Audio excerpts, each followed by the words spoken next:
For this video, we're going to talk about finding conditional probabilities from a table and using that table and this conditional probability to establish independence.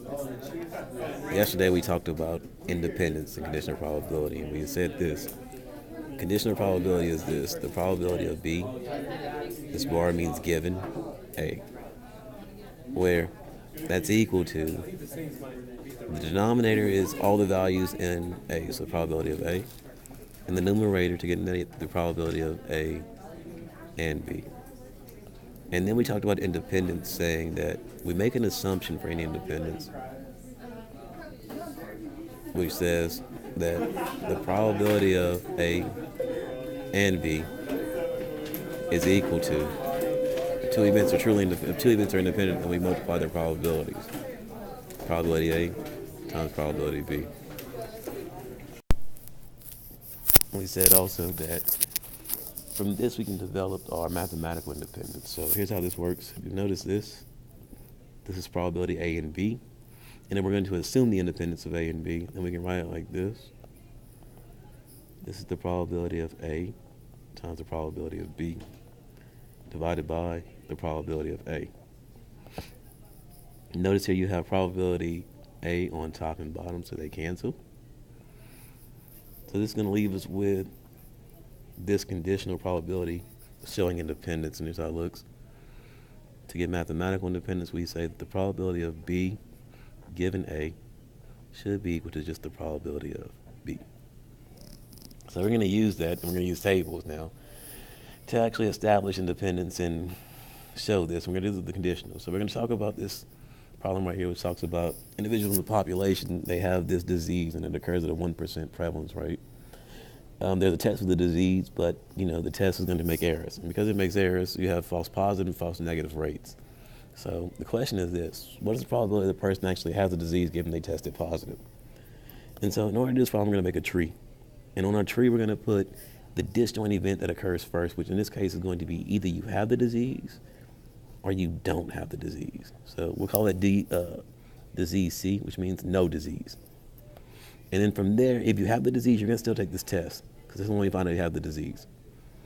And it leads to either a positive test or a negative test. Likewise, you find out you don't have the disease by taking the test. So this leads to either a positive test or a negative test. And it tells us the rate that people get the disease is 0.01. The rate that they don't have the disease then is going to be the complement of that, or 1 minus 0.01, which is 0.99. You get a positive rate if you have the disease. And it says this: if you have the disease, it's going to show up positive 80% of the time, or 80% of those who actually have the disease get a positive test. So that's this branch right here. But then it also says that 20% of those that get a positive test don't have the disease. So that's this branch right here. And notice this right here is what we call a false positive. And a false positive is not necessarily a bad thing. It just tells you you have the disease. So what do? Go back and get further tested. And that'll show you have the disease or not. The worst error here is actually going to be on this branch, which is called a false negative, because that makes you think you don't have the disease and you're really walking around with it. And that's just the complement of this positive branch up here, which is 0.20. Just likewise, this is the complement of this branch, which would be 0.80. So what you do now is on this tree, you're going to multiply across your branches. So you're going to move 0.01 times 0.80, and you're going to get 0.008. You're going to do 0.01 times 0.20, and you're going to get 0.002. If you add these two values up, they should always equal the disjoint event that's sitting in the front, which is 1%. You're going to do the exact same thing to the bottom branch. So 0.99 times 0.20 is equal to 0.198. And then 0.99 times 0.80 is equal to 0.792. And again, if you add these branches up, they equal 99%. If you add down here, you're going to get the full 100%. And we're going to translate this to the table. Here's how we do that. We're going to put this as the disjoint event disease, and this is the complement, no disease. Then we have the test, which was either a positive test or a negative test. This box out here is for your total. This box down here is for your total. People who have the disease and get a positive test, disease and positive sit here. So that's 0.008. People who have the disease and get a negative test, disease and negative, sit here. So that's 0.002. And if you add across, that gives you 0.01, which gives you the total disease rate. Same thing here. If you look here, people who have no disease and get a positive test, 0.198. People who have the disease and get a negative test, or don't have the disease and get a negative test, is 0.792. Add across, you get 0.99. If you add down this row, you get 0.206. You add down this column, you get 0.794 for a total of 1.00. This is going to give you all the positive tests. This gives you all the negative tests. This gives you all the disease. This gives you all the no diseases. So we're interested in this question here, which is, what is the probability the person actually has the disease given they tested positive? So setting that up, the probability of you're given here, always establish that first, which is a positive test, and you want to know they have the disease. So here on the bottom, you're going to put the probability of a positive test. On the top is the probability of a disease and a positive test. The probability of a positive test would be all of these people get positive tests, so that probability is 0.206. The probability of disease in a positive test is going to be this cell right here, which is 0.008. If we divide those two values, we get this actual probability, which is 0.039. So even if you get a positive test, the chance that test is actually positive is only about 4%. Let's look at the second example. On example 2, it says a study found that 44% of college students engaged in binge drinking. Another study found that among binge drinkers, 17% had been involved in alcohol-related automobile accidents, while among non-bingers, only 9% had been involved in such accidents. So let's start off with making a tree, and here we're going to make the tree by, let's look at a couple things first. What are the disjoint events? Either a person can be a binge drinker, or they can be involved in an accident. So those are the two events. We need to decide which branch goes first. If you look here, they give us one probability for binge drinking, and then they give us two probabilities for accidents. So we can see right there that the first branch, the disjoint event, is going to be either you binge drink, which will put a B here, or you don't binge drink, so no binges here. And then the second branch, you're going to do, well, if you binge drink, you can be in an accident. If you binge drink, sometimes binge drinkers aren't in accidents, so no accident. From here, we're going to do, if you don't binge drink, you can be in an accident. If you don't binge drink, you can also not be in an accident.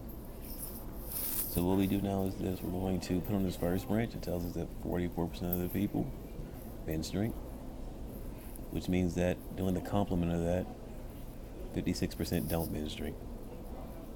Out of the binge drinkers, it says that 17% have been in accidents, while complement of that would be 83% have not been. Likewise, 9% of the non-bingers have been in accidents, so that means 91% of the people who don't binge drink have not been in accidents. So creating the table, or actually finding the probabilities first, we're going to multiply the 0.44 here times the 0.17, and we get 0.0748, and then 0.44 times 0.83, we get 0.3652, 0.56 times 0.09, and we get 0.0504, and then 0.56 times 0.91, we get 0.0596. So filling in our table now, we have either you binge or you don't binge, either you've been in an accident or you haven't been in an accident. Total values in these columns, in that column, and total value in this row. And so we list the values that we got. Binging an accident, 0.0748. Binging and no accident, 0.3652. That's going to add up to the 0.44 in the first branch. Not binging and being an accident is 0.0504. Not binging and being accident free is equal to Out of the classroom. is equal to 0.0596. Add that up, it should be 0.56. Actually, I can mess that up. This should be 0.5096, which means that this should also be 0.5096. And that now adds up. Add down the columns. 0.0748 plus 0.0504 gives us a value of 0.1252. 0.3652 plus 0.5096 is a value of 0.8748. That's going to add to 1.0. Let's go and answer the question now. What's the probability that given that an accident has occurred? So the given here is that an accident has occurred, right? What's the probability that a binge drinker was involved? So the probability of, given an accident, the probability of being a binge drinker. And that's going to be equal to, remember, set the bottom first, probability of an accident. At the top, it's the probability of an accident and binging. So the probability of an accident is this column right here. Add those up, those give you all the accidents, 0.1252 over the probability of binging in an accident is sitting here. That's 0.0748. And we divide those out.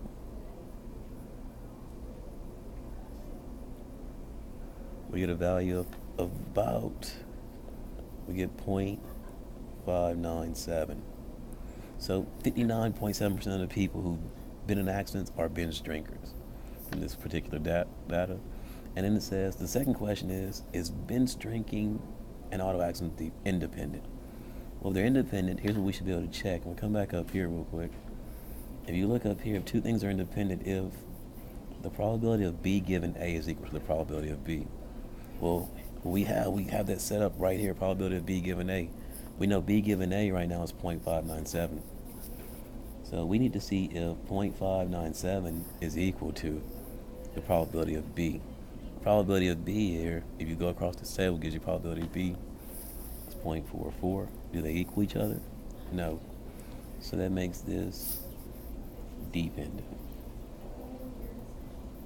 If they were equal to each other, they would be independent.